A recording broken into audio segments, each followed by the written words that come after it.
A stupid black girl. The man sneered in Arabic, loud enough for nearby tables to hear. Jada Ellis froze, champagne dripping down her uniform. The crystal glasses lay shattered at her feet, victims of the prince's deliberately extended foot. His entourage erupted in laughter. The restaurant dimmed to background noise. She doesn't even realize I tripped her. The prince continued in Arabic, gold-ringed fingers gesturing dismissively. Americans send their most incompetent to serve royalty. Jada's hands shook as she knelt to collect razor-sharp shards, her reflection fragmented across each piece. Dark skin, pressed uniform, eyes blazing with controlled fury. Look at her. Completely clueless. The prince smirked to his associates. I could insult her family and she'd still smile for tips. Blood purled on Jada's fingertip as she gripped a glass shard too tightly. She raised her eyes directly to the prince's, something dangerous flickering in her gaze. The Azure Lounge crowned the top floor of Dubai's Grand Millennium Hotel, a realm of understated opulence where the ultra-wealthy dined beneath hand-blown glass chandeliers. Floor-to-ceiling windows framed the city's glittering skyline, each tower competing to touch the clouds.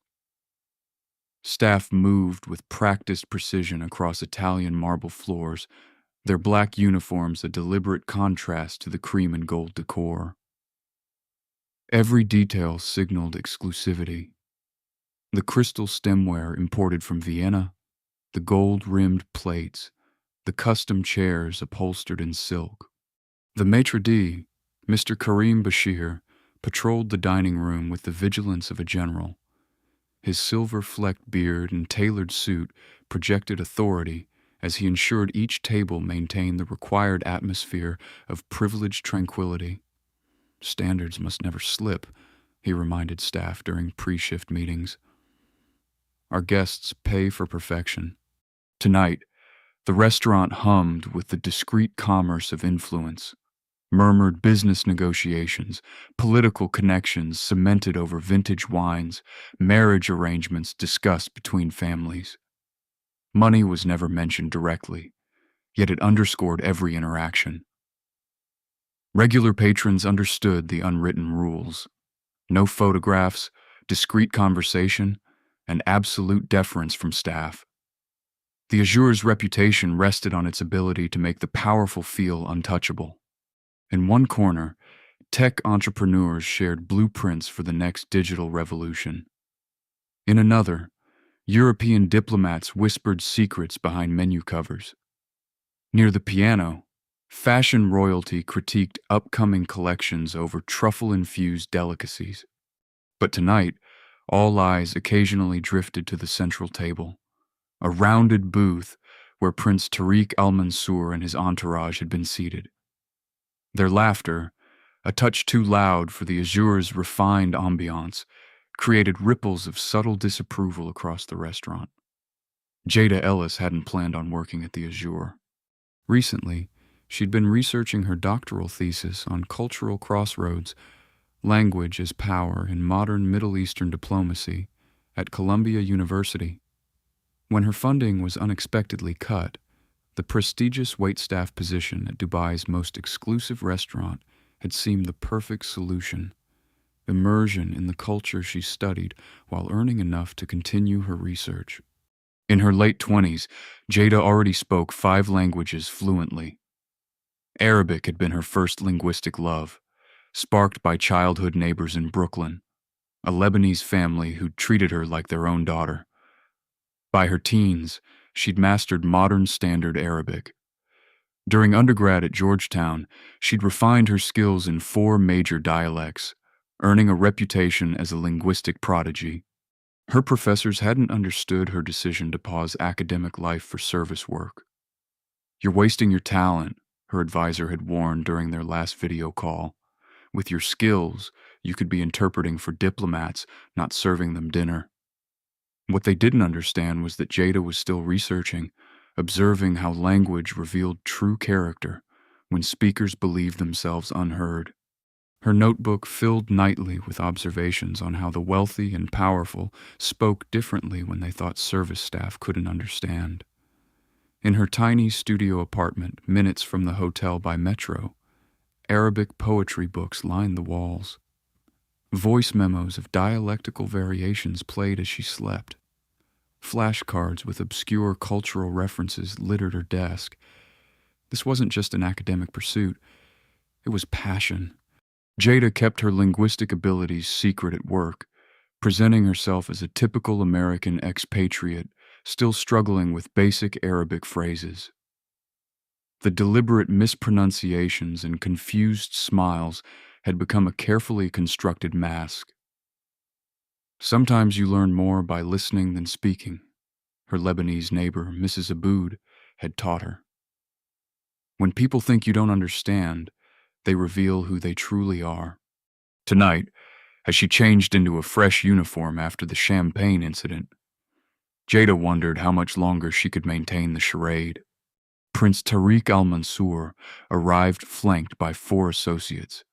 His entrance rippled through the Azure, staff straightening, guests pretending not to notice while watching from peripheral vision. At 35, the prince commanded attention through birthright and bearing. His custom suit, subtle cologne, and meticulously trimmed beard projected calculated sophistication. A master's degree from Oxford added intellectual credibility to his family's billions. American tabloids had once crowned him the Middle East's most eligible royal. Behind the camera-ready smile lay shrewd eyes that categorized everyone as either useful or irrelevant. Mr. Karim Bashir had called an emergency staff meeting just before their arrival. The prince's family owns 3 hotel chains competing with ours, he'd explained, voice tense. Regional expansion plans for our brand depend on tonight's impression. One complaint could cost millions. The prince's companions represented a strategic collection of influence. Mr. Omar Fareed, an aging energy magnate whose handshake sealed billion-dollar deals. Twin brothers Zayn and Kian Nassar, technology investors expanding into American markets. And Hassan Khatib, the prince's Oxford roommate now serving as his chief advisor. They settled into the restaurant's premier booth, a curved alcove offering both privacy and visibility. Other diners pretended not to notice while angling for better views. Champagne immediately, Mr. Bashir instructed staff. Krug Close du Mesnil, 2006. The prince enjoys being acknowledged without being approached directly. The senior servers suddenly discovered urgent tasks elsewhere in the restaurant, leaving Jada, still considered junior despite her exemplary performance, assigned to the royal table. "Don't speak unless spoken to," Mr. Bashir whispered as he escorted her toward the booth. "And for God's sake, don't spill anything." Jada approached the prince's table with practiced poise, balancing the tray of opened Krug with the precision of a tightrope walker. The $4,000 bottle gleamed under recessed lighting as she positioned herself at the correct angle. Present, but unobtrusive. Visible yet invisible. "Good evening, gentlemen," she said in carefully accented English. "Welcome to the Azure. May I pour your champagne?"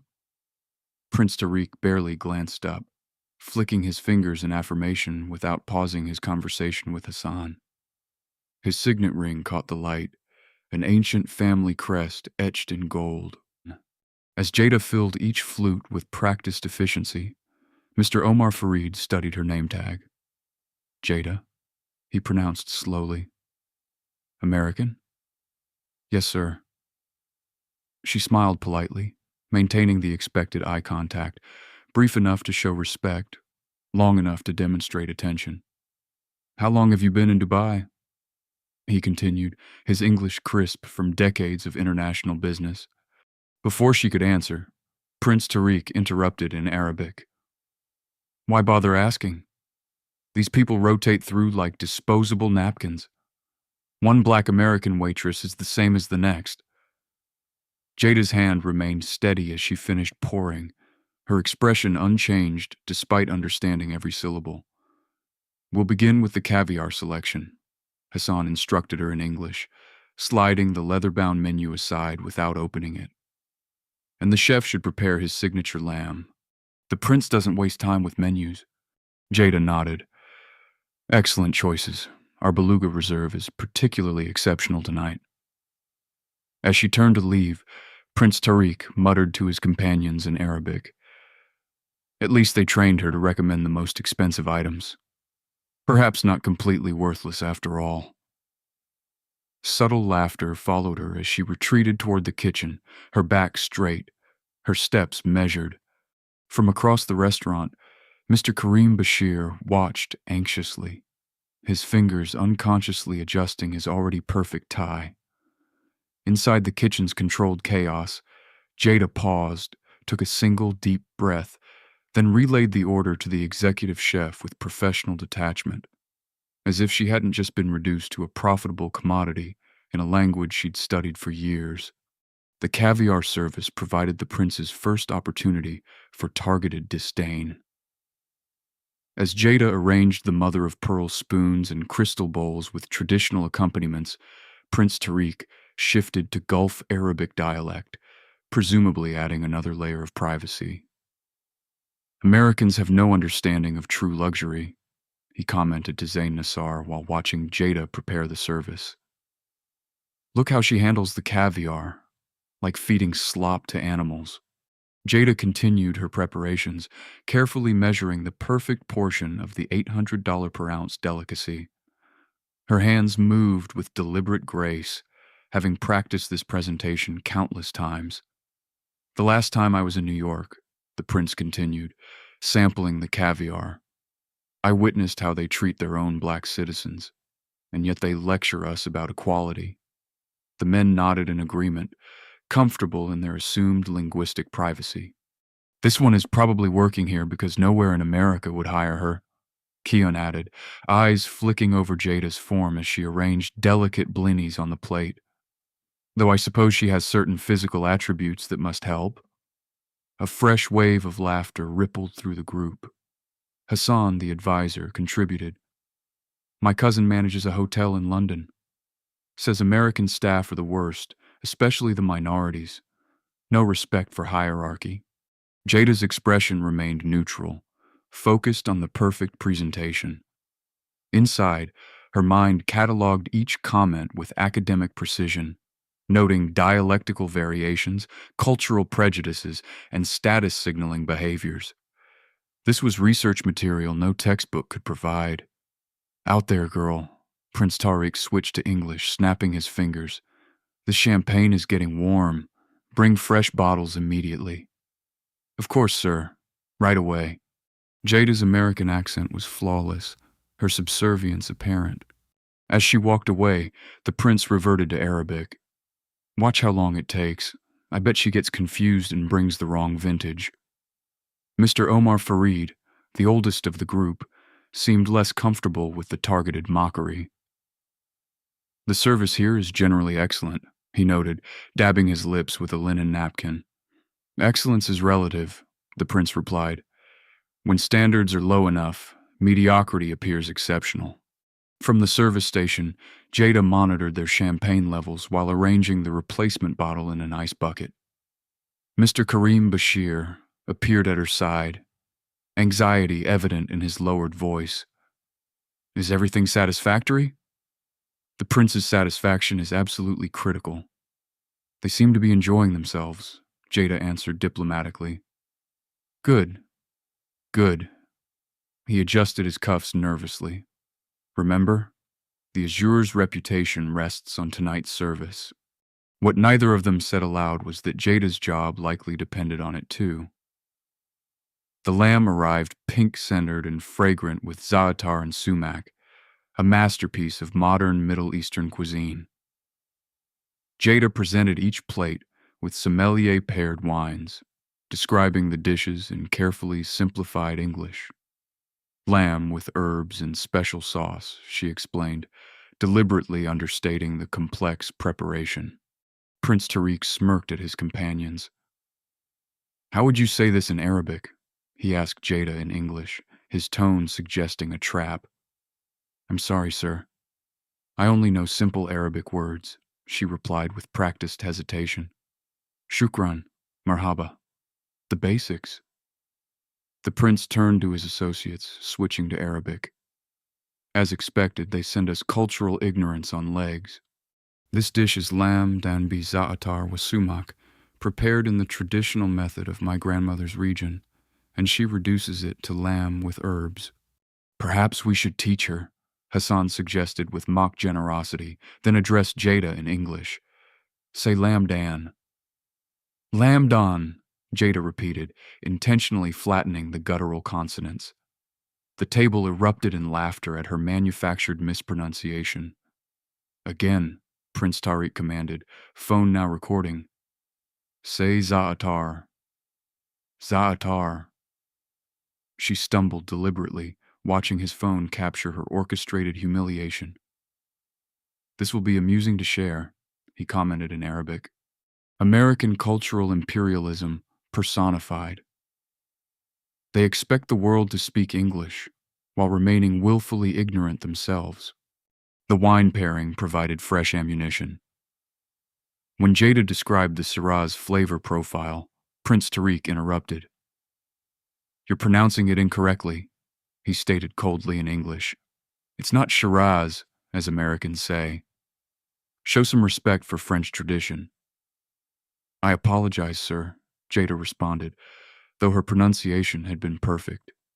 The prince's behavior emboldened his companions. They began making special requests, dishes modified beyond recognition, wine temperatures precisely specified, seating arrangements adjusted repeatedly, each command delivered with the expectation of failure. With each return to the table, Jada felt the microscope intensify. Mr. Karim Bashir hovered nearby, his anxiety palpable as he witnessed the escalating demands. Whatever they want, he whispered urgently when she passed. The hotel director is now monitoring the situation personally. The kitchen's controlled chaos had transformed to tense precision. Executive Chef Laurent, whose 3 Michelin stars usually guaranteed deference, now personally inspected each dish destined for the prince's table. Everything must be beyond perfect, he instructed, flame briefly illuminating his face as he caramelized the dessert's sugar crust. The hotel director called down. This table has corporate implications. Jada entered through the swinging doors, shoulders squared despite the mounting pressure. Behind her professional composure, fatigue pulled at her muscles. The prince's table had now consumed hours of increasingly elaborate service. They've requested the black truffle soufflé, she informed the pastry station. But Prince Tariq wants it less airy than usual, because Americans overcook them.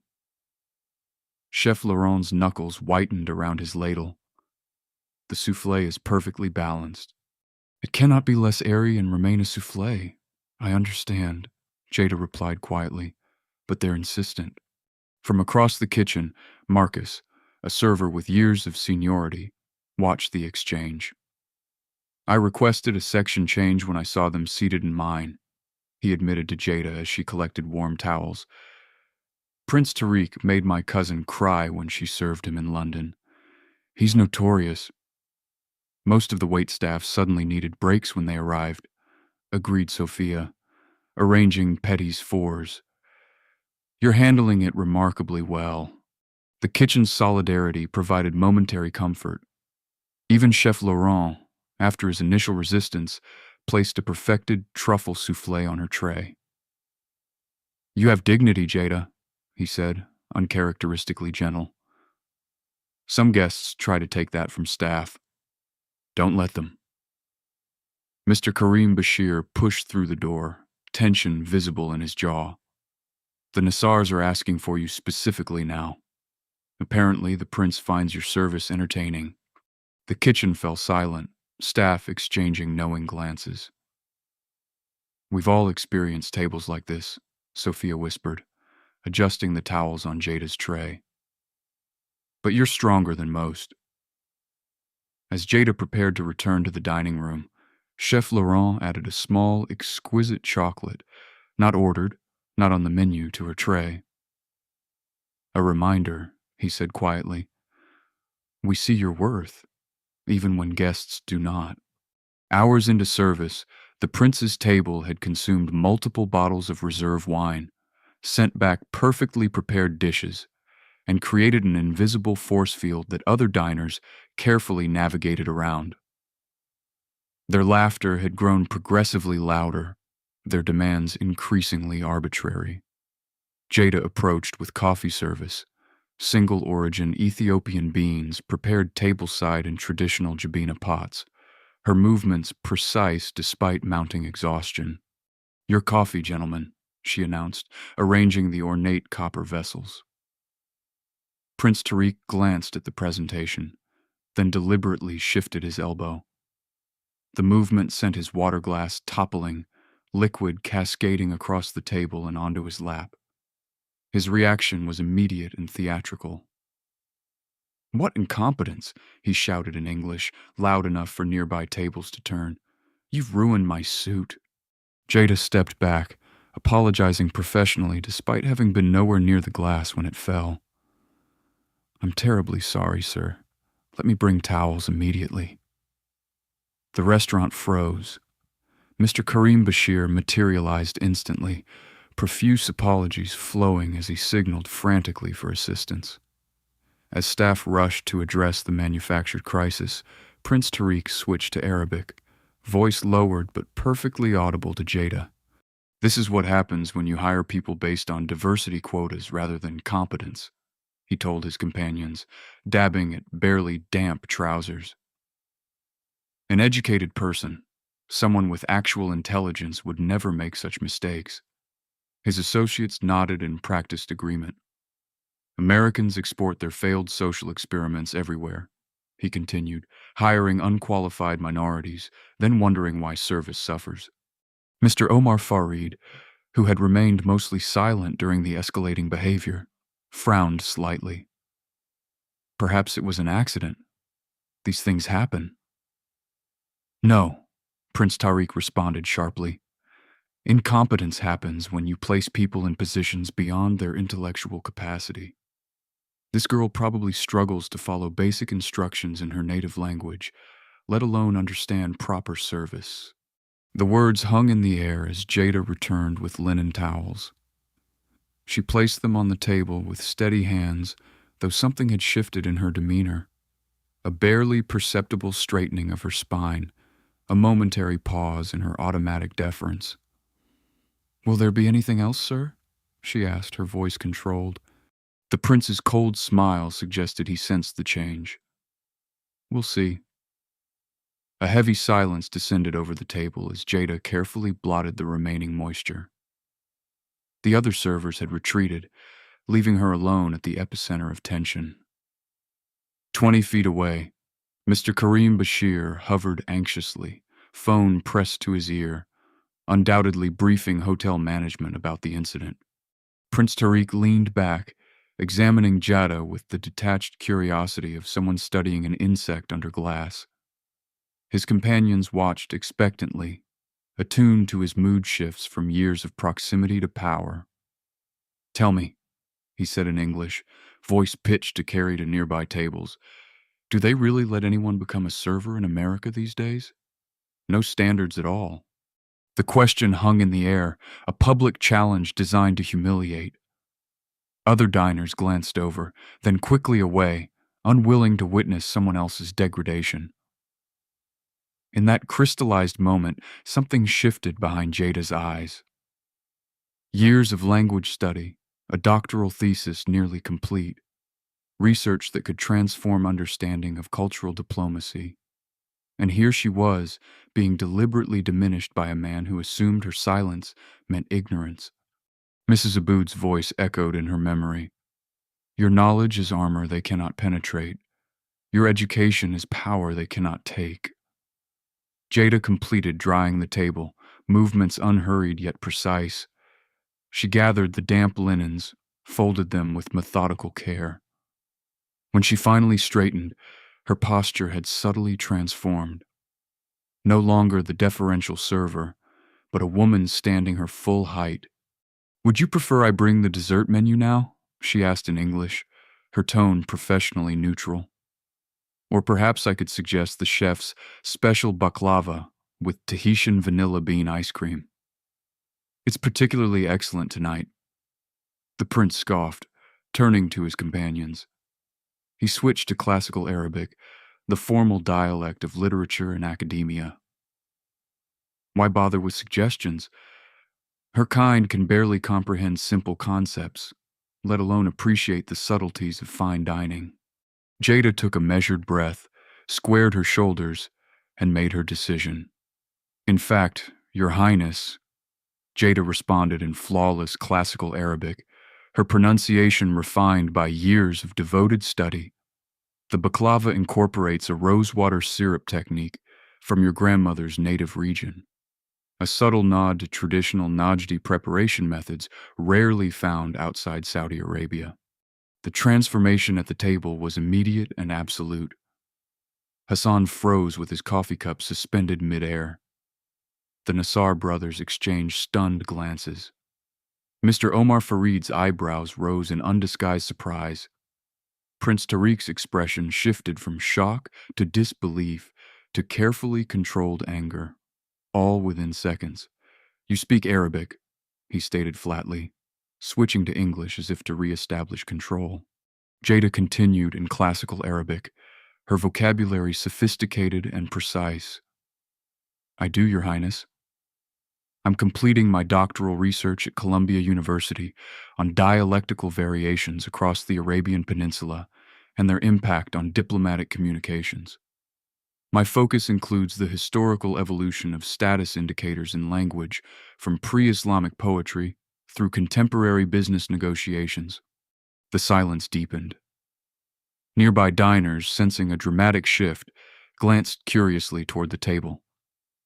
"My academic emphasis," she continued, voice modulated and respectful despite the undercurrent of justified vindication, "has been particularly centered on how language reveals power dynamics when speakers believe themselves linguistically isolated from listeners." Prince Tariq's jaw tightened almost imperceptibly. He switched to the Saudi Najdi dialect, the regional variation of his family's ancestral homeland. "And I suppose you understand this as well?" "Yes, Your Highness," Jada responded in the same dialect, her accent regionally accurate. "My research has required immersion in 7 major Arabic dialects.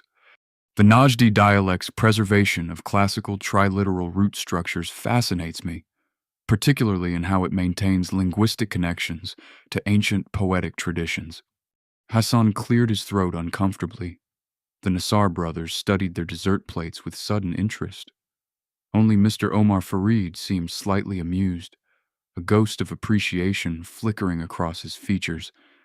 "The prince was merely testing you," Hassan attempted, searching for a face-saving explanation. "We often encounter Americans who claim linguistic knowledge they don't possess." Jada nodded politely. "Of course. Academic rigor requires regular testing of assumptions. I've spent time documenting dialectical shifts in your group's conversation. How formal Arabic gave way to regional variations as comfort levels increased, particularly when discussing topics presumed private." She smiled professionally, switching to English. "Now, about those desserts. Shall I bring the menu or would you prefer the chef's recommendations?" Prince Tariq's knuckles whitened around his water glass. The power dynamic had irrevocably shifted, leaving him momentarily speechless, a condition he had likely rarely experienced. Elementary Arabic at best, Prince Tariq recovered, his English clipped. Any tourist can memorize a few phrases. Jada nodded respectfully, then responded in Saudi street dialect, the informal language of marketplaces and everyday conversation. "Perhaps Your Highness would be more comfortable discussing local expressions. The evolution of urban vernacular in Riyadh has been particularly dynamic since the economic expansion." Hassan winced visibly. The prince's nostrils flared. "Enough," he snapped, reverting to English. Bring the dessert menu. As Jada stepped away, hushed conversation erupted behind her. From nearby tables, curious glances followed her movement. The restaurant's atmosphere had subtly transformed. Attention now centered on the previously invisible waitress who had somehow unsettled royalty. Mr. Karim Bashir intercepted her path, panic evident in his rigid posture. "What happened?" he whispered urgently. "The prince looks furious." "They'd like to see dessert menus," Jada interrupted calmly. "Everything is under control."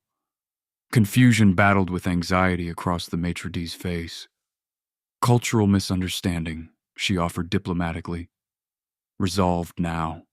Across the restaurant, Mr. Omar Fareed was leaning forward, speaking intently to the prince, who appeared to be listening with reluctant attention. The dynamic at the table had visibly shifted. The easy dominance disrupted, new calculations occurring behind carefully composed expressions. When Jada returned with dessert menus, the atmosphere at the table had congealed into brittle formality. The casual derision had vanished, replaced by something more calculating. So, Prince Tariq addressed her in formal Arabic as she distributed the menus. "Columbia University has waitresses studying dialectical variations. How progressive of them." The emphasis carried clear implication. Academic credentials didn't change her current status as server. The attempt to reestablish hierarchy hung palpable in the air. "I'm funding my doctoral research through practical immersion," Jada responded evenly. "Field experience provides insights, textbooks cannot." Mr. Omar Fareed nodded appreciatively. "A commendable work ethic." The prince's eyes narrowed slightly at his senior associate's approval. He tapped the dessert menu, then set it aside without opening it. "Tell me, scholar," he challenged, switching to literary Arabic with deliberately complex grammatical constructions. "Are you familiar with Al-Mutanabi's work, or is your study confined to practical phrases for tourism research?" The question was a deliberate intellectual trap. Al-Mutanabi, the celebrated 10th century poet, represented the pinnacle of classical Arabic literature. His work, famously difficult even for native speakers, filled with layered meanings and complex metaphors. Al-Mutanabi's work formed the cornerstone of my master's thesis, Jada responded without hesitation. His innovations in autobiographical voice transformed Arabic poetic tradition. The prince's expression hardened. Anyone can memorize academic talking points, recite the opening verse of Al-Bida wal-Taraf if you're truly versed in his work. The request wasn't just a challenge, it was a near impossible one. The poem, "The Night the Horses and the Desert Know Me," was among Al-Mutanabi's most famous, but contained archaic vocabulary and complex meter. Hassan smirked, clearly expecting failure. The Nassar brothers exchanged knowing glances. Jada took a measured breath. Years of pre-dawn study sessions, of recording and re-recording pronunciations, of memorizing classic works by candlelight, had prepared her for precisely this moment. "As you wish, Your Highness," she replied, her composure intact, despite the deliberate public examination. The air in the Azure seemed as still as Jada prepared to respond to the prince's challenge. At nearby tables, conversations slowed as diners sensed the unfolding drama. The restaurant's careful choreography of service momentarily paused, waitstaff finding reasons to linger within earshot, busboys taking extra time clearing adjacent tables. Mr. Karim Bashir hovered anxiously at the periphery, tension evident in his rigid posture. The restaurant director had emerged from his office, standing near the host station with arms crossed, monitoring the situation with mounting concern. Chef Laurent had even appeared from the kitchen, white coat immaculate, ostensibly checking on guest satisfaction, but positioned with clear sight lines to the prince's table. "The entire staff is watching," Zain Nassar murmured to his brother in English, their usual Arabic abandoned. This has become quite the spectacle. Prince Tariq registered the growing audience with tightening jaw muscles. What had begun as casual cruelty towards someone he'd considered inconsequential had transformed into a public contest with his perceived intellectual superiority now at stake. "Perhaps this is inappropriate," Mr. Omar Fareed suggested quietly. "We're here for business, not literary examinations." "No," the prince replied sharply. "I'm merely expressing cultural interest in her supposed expertise." His emphasis made clear his skepticism remained intact. From a discreet distance, other restaurant patrons, members of global elite circles, observed with carefully disguised interest. A Parisian fashion designer whispered to her companion. A British banking executive adjusted his position for a better view. A Russian technology investor paused mid-negotiation, attention captured by the unusual tableau. The restaurant's carefully maintained illusion of privacy had dissolved. Whatever happened next would circulate through international business channels by morning, a potential public relations disaster or triumph for all involved. Jada stood straight, hands clasped before her, aware of the watching eyes but focused entirely on the challenge presented. Her academic reputation, personal dignity, and perhaps her professional future hung on her response to what had been intended as an impossible test. The prince gestured impatiently. "We're waiting," he said, confidence evident in his tone. "Impress us with your scholarly achievements." Jada closed her eyes briefly, centering herself. When she opened them, her voice emerged clear and melodious, the classical Arabic flowing with perfect meter and pronunciation. Al-bida wa al-taraf. She continued through the poem's opening verses, her delivery carrying the complex emotional weight of al-Mutanabi's masterpiece.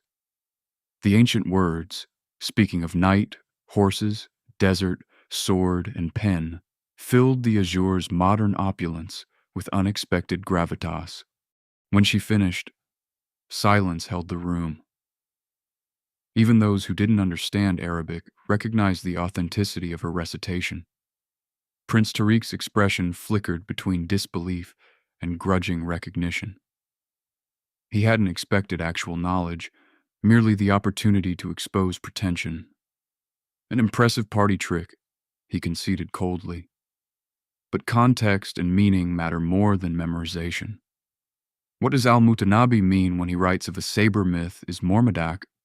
It was another trap, asking her to interpret one of the poet's most ambiguous lines about patience being bitter in taste, yet sweet in consequence. The line reflects al-Mutanabi's central philosophy about endurance. Jada responded without hesitation. He creates deliberate tension between saber, meaning patience, and its root sounding like bitterness. A linguistic parallel to life's contradictions. Patience is bitter like its name, yet leads to sweetness. She continued with scholarly precision. The line gains additional meaning when considered alongside his biography, composed during his complex relationship with Saif al-Dawla. When patience under difficult circumstances eventually led to recognition, Mr. Omar Fareed nodded appreciatively. Remarkable analysis. Hassan shifted uncomfortably.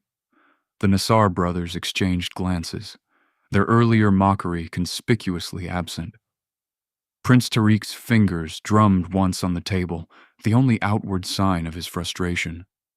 He had created this public test expecting easy victory, not finding himself intellectually matched by someone he dismissed as inferior. "You've clearly studied our culture's surface elements," he acknowledged with calculated dismissiveness. Though true understanding requires more than memorized texts, it was a weak counter, and everyone at the table recognized it. The ground had shifted irreversibly. In attempting to expose ignorance, the prince had instead revealed his own prejudice and Jada's exceptional expertise. Mr. Omar Fareed set down his coffee cup with deliberate precision. At 72, he had navigated enough diplomatic situations to recognize when intervention was necessary. The prince's increasingly transparent attempts to reassert dominance were becoming uncomfortable for everyone. "I find your academic focus fascinating," he addressed Jada directly, effectively cutting across the prince's next challenge. "In my experience, linguistic nuance is critical in international negotiations. Just last month in Bahrain, a single mistranslated phrase nearly derailed a $1 billion infrastructure project. His intervention offered Jada professional recognition, acknowledgement of her expertise rather than her service role. The gesture wasn't lost on anyone at the table. "That's precisely what my research examines," Jada responded, grateful for the respite from the prince's interrogation. How subtle dialectical variations create unintended consequences in high-stakes discussions. Mr. Omar Fareed's eyes lit with recognition. Exactly what I suspected. Multiple intended readings for domestic versus international consumption. As they continued discussing regional politics, the dynamic transformed. Jada stood beside the table rather than behind it, her posture relaxed yet professional. Mr. Omar Fareed addressed her as a peer, not a subordinate. The conversation elevated beyond the prince's attempted humiliation to genuine intellectual exchange. From across the restaurant, Mr. Karim Bashir watched with visible confusion. The restaurant director approached, whispering urgent questions. Chef Laurent emerged again from the kitchen, hovering nearby with undisguised curiosity. The prince, temporarily sidelined in the conversation he had dominated all evening, signaled impatiently for another coffee. His authority, so casually wielded earlier, now required deliberate reassertion. "What interests me," Mr. Omar Fareed continued, "is how linguistic patterns reveal underlying power structures in regional negotiations. Saudi and Emirati delegates consistently employed different rhetorical approaches despite shared interests. The restaurant's regular rhythms had resumed, though nearby tables maintained subtle awareness of the unusual conversation. "I've documented that exact phenomenon," Jada responded, her academic passion evident. Emirati negotiators favor future-focused, conditional phrases, possibility and potential, while Saudi representatives typically employ present tense, declarative statements emphasizing existing relationships. The Nassar brothers, initially aligned with the prince's dismissive attitude, now leaned forward with genuine interest. Their technology investments required navigating precisely these cultural nuances. "That explains challenges we've encountered in Riyadh versus Abu Dhabi," Zain noted. "Same proposals receive completely different responses." Jada nodded. "My research suggests these aren't simply stylistic differences, but reflect deeper cultural frameworks. Traditional Najdi rhetoric values declarative certainty, while coastal trading cultures historically emphasized conditional relationships. Prince Tariq, increasingly marginalized in the conversation about his own culture, attempted to reclaim authority. These are simplistic generalizations. Modern diplomatic language transcends such regional patterns." "With respect, Your Highness," Jada countered politely. "Data suggests otherwise. Even in your own speaking pattern tonight, you've demonstrated classic Najdi rhetorical structures, particularly in authoritative declarations, followed by supporting evidence." Her observation wasn't confrontational but academic, a researcher noting linguistic patterns rather than a server challenging authority. Mr. Omar Fareed chuckled appreciatively. "She's analyzed your speech patterns while serving dinner. Remarkable multitasking. The implications for international business are significant," Kian Nassar added, "fully engaged now. We're expanding into American markets next quarter and anticipating considerable communication challenges." "Cultural integration requires linguistic awareness," Jada agreed. "My dissertation includes case studies of failed business ventures where language misalignment preceded financial collapse." As the conversation expanded to include practical business applications of her research, Jada's role had transformed completely. She stood not as server, but as consultant, her expertise sought rather than her service demanded. The prince, witnessing his companion's growing respect for someone he'd casually demeaned, sipped his coffee in increasingly strained silence. Would you elaborate on the application of your research to technology sector expansions? Zane asked, retrieving a small notebook from his jacket pocket. We've encountered persistent communication barriers despite employing top translators. Prince Tariq's attempt to interject a dismissive comment about academic theories versus practical experience went unacknowledged as Jada addressed the question with specific examples from Gulf Tech Ventures. Translation alone is insufficient, she explained. Cultural frameworks determine how innovation is perceived. In my research comparing pitches across regional markets, we should discuss our dinner plans. The prince interrupted, voice hardened with authority. We have reservations at the Azure Lounge for drinks afterward. The attempted redirect fell flat. Mr. Omar Fareed checked his watch and shrugged. Perhaps you younger men should go ahead.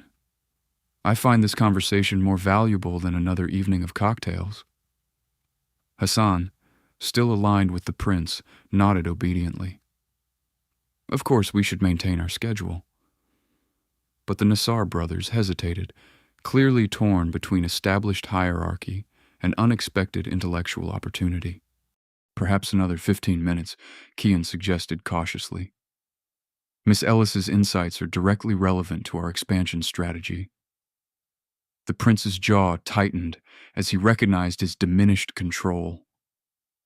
The companions who had laughed at his mockery now listened attentively to the very person he'd degraded.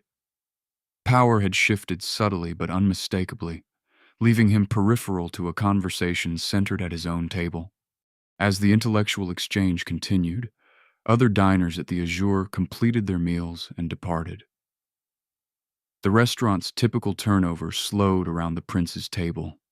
Servers hesitant to interrupt the unconventional scene of a waitress engaged in scholarly discussion with elite businessmen.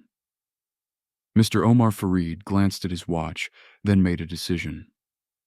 He retrieved a sleek business card case from his jacket pocket, platinum with subtle etching, a status symbol in itself. Miss Ellis, he said, extracting a card and placing it deliberately on the table. Your analysis aligns precisely with challenges my company has encountered in cross-cultural negotiations. We retain consultants to bridge these gaps, but few possess your combination of academic foundation and practical cultural immersion. The card, embossed with the logo of Fareed International Holdings, gleamed under the restaurant's lighting.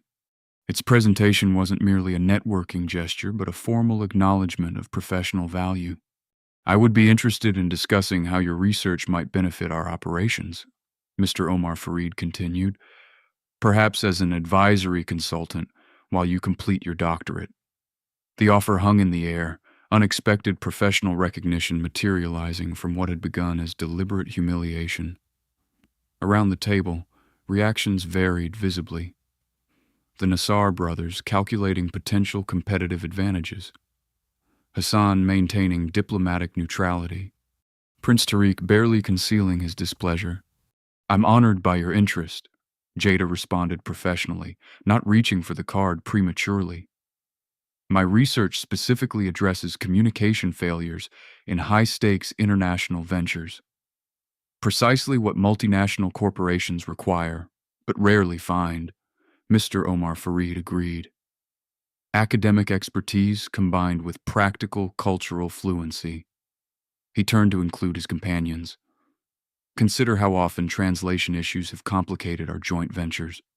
Technical accuracy without cultural context creates persistent misalignments. Zane nodded.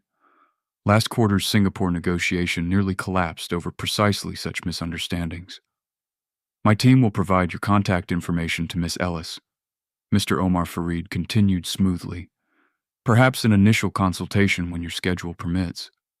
With that simple statement, he transformed what might have been dismissed as impulse into formal business procedure, cementing Jada's transition from server to recognized expert. Prince Tariq, watching his longtime associate extend professional recognition to someone he'd demeaned for hours, maintained rigid composure despite his evident displeasure at this final reversal. Mr. Karim Bashir had maintained discreet surveillance throughout the evening's unexpected developments. Initially hovering close with anxiety over potential complaints, he'd gradually retreated as the table's dynamic transformed from antagonism to engaged discussion. Now witnessing Mr. Omar Fareed's business card presentation, he approached with recalibrated perception. "I apologize for the interruption." He addressed the table with practiced deference. "Is everything satisfactory with your experience this evening?" His question carried dual purpose: professional courtesy and information gathering about the unusual situation unfolding under his supervision. Mr. Omar Fareed nodded appreciatively. "More than satisfactory. Your establishment has provided not only excellent cuisine but unexpected intellectual stimulation." He gestured toward Jada. "You have quite the academic talent on your staff." Mr. Karim Bashir blinked, processing this information against his previous understanding of his employee. "Indeed," he managed, glancing between Jada and the business card still resting on the table. "Miss Ellis has been sharing fascinating insights from her Columbia University doctoral research," Mr. Omar Fareed continued, "particularly relevant to our business interests in American markets." The restaurant manager's expression shifted subtly as pieces connected. The quiet, efficient server who always arrived early to review Arabic menu pronunciations, the notebooks she maintained during breaks, the polite questions about regional dialects among guests. "I see," he said, reassessing months of interactions in seconds. "Miss Ellis has been an exemplary team member."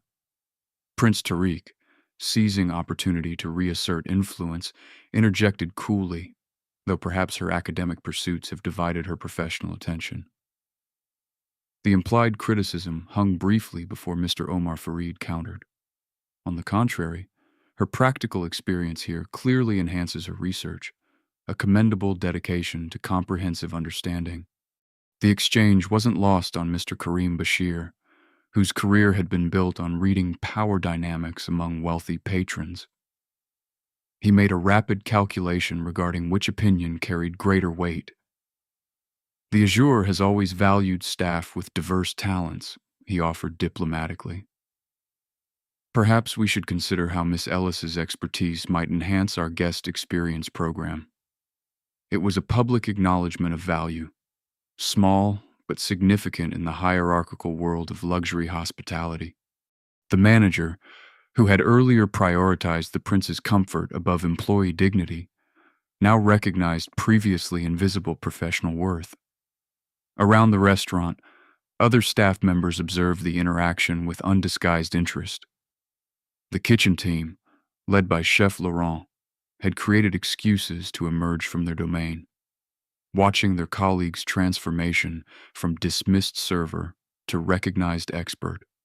The evening's final desserts arrived, delivered by another server as Jada remained engaged in discussion, marking the unconventional completion of a service that had begun with deliberate humiliation and concluded with unexpected professional recognition. Months later, Jada stood at the entrance of the Azure, no longer in server attire but dressed in a tailored charcoal suit. The restaurant had become a familiar meeting point for her new professional reality. Dr. Ellis, Mr. Karim Bashir, greeted her warmly, using the title she'd earned after successfully defending her dissertation the previous month. "Your regular table is prepared." Mr. Fareed mentioned he might be a few minutes delayed. The transformation extended beyond clothing and title. As Senior Cultural Communications Consultant for Fareed International Holdings, Jada now advised on multilingual negotiations across continents. Her doctoral research, fully funded through Mr. Omar Fareed's Educational Foundation, had been published to academic acclaim. Chef Laurent emerged briefly from the kitchen, exchanging a friendly nod. Several servers, former colleagues, smiled in recognition as she passed. The Azure's staff had witnessed her journey from its uncomfortable beginning to improbable resolution. The Nassar brothers had engaged her services separately for their technology expansion, creating competition for her expertise that had doubled her initial consulting rate. Even Hassan had eventually requested her review of several diplomatic translations for the prince's foundation, though Prince Tariq himself maintained conspicuous distance. As she settled at her table, the same one where humiliation had transformed to opportunity, Jada opened her leather portfolio containing the next quarter's consulting contracts, remembering how differently she had stood in this same space months before. The evening at the Azure had catalyzed ripple effects beyond Jada's personal trajectory. Mr. Karim Bashir had implemented staff skills assessments, discovering a Lebanese dishwasher with engineering expertise, a Filipino hostess with finance credentials, and a Russian busboy with advanced mathematics training. The restaurant now actively promoted internal talent development, creating pathways from service roles to specialized positions within the hotel's international operations.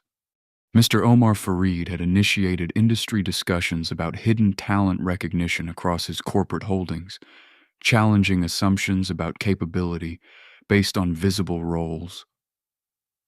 The Nassar brothers had followed suit in their technology ventures, creating university partnership programs specifically targeting overlooked potential.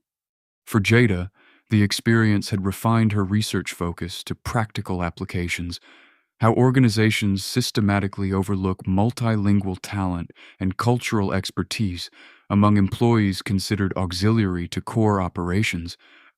Her story, carefully anonymized but powerfully narrated, had become a case study in business schools and diversity initiatives across industries. The lesson crystallized not in dramatic confrontation, but quiet recognition. Expertise exists in unexpected places, often hidden behind uniforms and preconceptions, waiting only for the opportunity to emerge. The question it raises lingers beyond the narrative. Whose capabilities remain unseen in your organization? What talents are you overlooking in the people you encounter daily? Hidden talent exists everywhere, often concealed behind uniforms and assumptions, waiting for the chance to shine. If this story moved you, hit like now and follow for more powerful narratives that will change how you see the world around you. Because stories like Jada's don't spread themselves, we spread them.